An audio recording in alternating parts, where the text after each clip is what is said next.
I've been getting a ton of questions about whether or not this is still a good time to buy, given the fact that home prices have been rising quite a bit over the last 18 months. And now this year, since January, mortgage rates have been rising. So I wanted to show you just an illustration of where we were, where we are, and where we're headed. So you can make your own decision about whether or not this is a good time to buy. So let's just hop on over and see the numbers. So in this example here, we have a January illustration, March of this year, and then May, what we're seeing on the horizon for May. So if you take a look over at January, you'll see I'm using a $350,000 purchase price in these examples, just so you can see what that house looks like as the market shifts. So in January, we had a $350,000 house. We were putting 5% down, so a loan amount of $332,500. Interest rates, 3.5. Now, in certain situations, you could have gotten better interest rates. In other situations, they might have been higher. For these purposes, I was looking at a 5% down with a fairly good but not perfect credit score. So in this situation, 3.5, which was a little bit higher than where we were in December. And then, as you can see, that gave us a payment of $2,267 per month. Your cash to close would have been $27,850. So now if we take a look at March, that same $350,000 house has now gone up in price to $360,570. So of course that increases your down payment, or increases your loan amount, excuse me. So now we've got a loan amount of $342,542. Interest rates, look at this, 3.5 jumping all the way up to 4.625. So what does that do to your payment? It takes it from the $2,267 to $2,559. That's quite a big jump, especially if you're on a tight budget and $300 makes a big difference. And a lot of people that does. So if you didn't pull the trigger in March, you didn't buy the house because you weren't sure, you didn't know what, you thought maybe home prices were going to come down. Well, here's where we are now. That same 350 house is 371. Now, this is forecast for May. Here we are. We're on right at the very end of April, so May is right around the corner.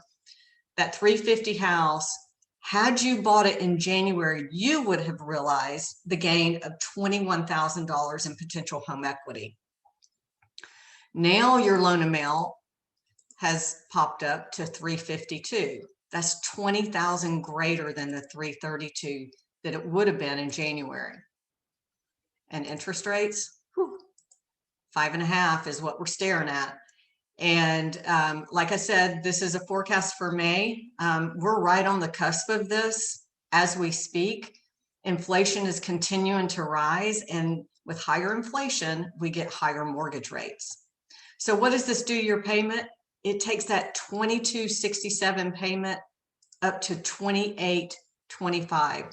That is a $500 and almost $560, a $557 difference per month. That's huge. That is huge. That is a car payment. And for many people, that's more than a car payment. So as you can see, it really does make sense to go ahead and not wait any longer, because the forecast is that interest rates are going to continue to rise into the near future, probably for the rest of this year. So here's where we are. We are at a period where we have rising inflation. Inflation is a key driver of mortgage rates. So you can anticipate that as inflation rises, mortgage rates will rise. But many people think, well, the price of the home is going to come down because inflation's up and the economy is getting a little shaky, and There's a bubble that's going to burst, and all of these types of comments. We'll just leave it at that.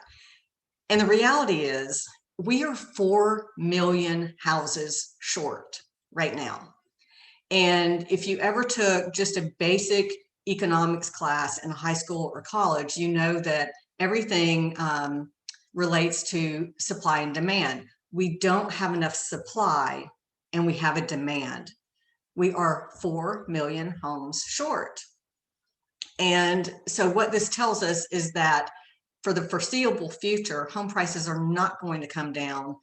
Yes, demand may shrink some because of the fact that interest rates are rising. It may push some people out of the market, whether they want to or they choose to. I mean, whether they want to or they don't want to. So we're going to have a little bit less demand, but the demand is still going to be present and more than enough than what we can sustain.